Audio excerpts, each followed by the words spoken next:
3 years have passed since the descent. The survival of humanity was relegated to underground life in special bunkers made by the governments of the world. Life inside the bunkers is not special. There are no houses, private or public areas, only spaces adapted to fulfill basic needs. These deplorable conditions have not prevented families from growing up, and the proof of that is my little daughter Sophie, my light through this dark cave we call home.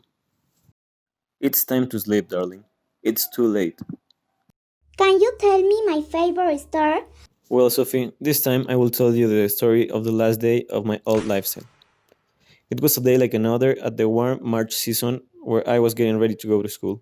As I studied architecture, went to my design class, and when I finished, I planned to go out with my friends for breakfast.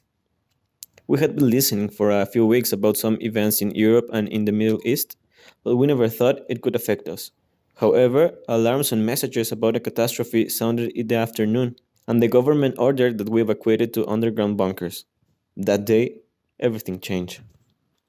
Without realizing, Sofia had fallen asleep, and a tear rolled down my cheek. They had given us orders to send a group to start building the new world, and I hadn't had the courage to tell my daughter that I'm leaving for a while. I don't want to go, Daddy. Don't worry, honey, it will be for a while, and I will come back for you, so I can show you the trees and the sun and finally play together outside. I hugged her and headed out waiting for the day to see her again. The sun blinded my eyes. Accustomed to the darkness of the basement, I don't remember the last time I felt the breeze. It seemed a vague memory of the world I knew, in which I once lived. There are no more remains, only remains of the buildings barely visible by the trees that took its place in a natural order. We headed to the designated site. We were a group of just 10 people from different professions, the ones necessary to be able to begin anew.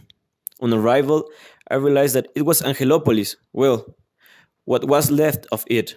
You could barely distinguish what it was before. My university is now only an empty and decadent building. We sat in what was the Metropolitan Park, next to the Atoyac River. The river was clean.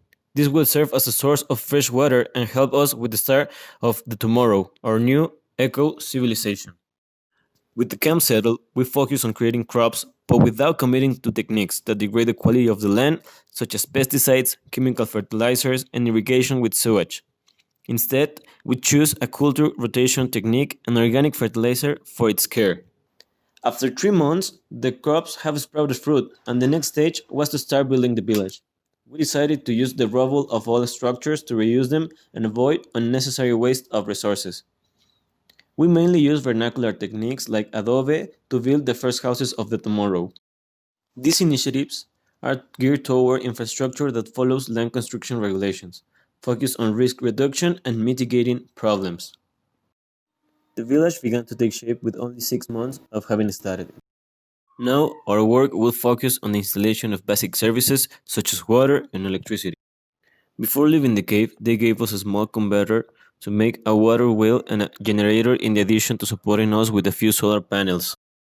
The new ecological initiatives will now be formed from sustainable energies that allow the reduction of polluting gases that previously forced us to live neglected as in the last 30 years, and also increasing access to the service allowing greater energy efficiency.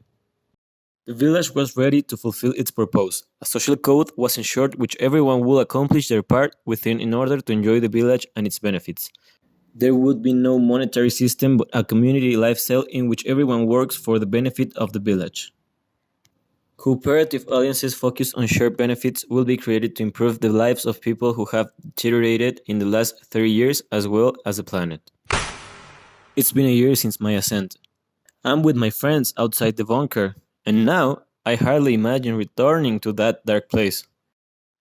I see the door slowly open and I hear a scream. Daddy, is that the sun? It's very shiny. Yes, Sophie, that's the sun. How beautiful it's out here. But will we walk back to the cave?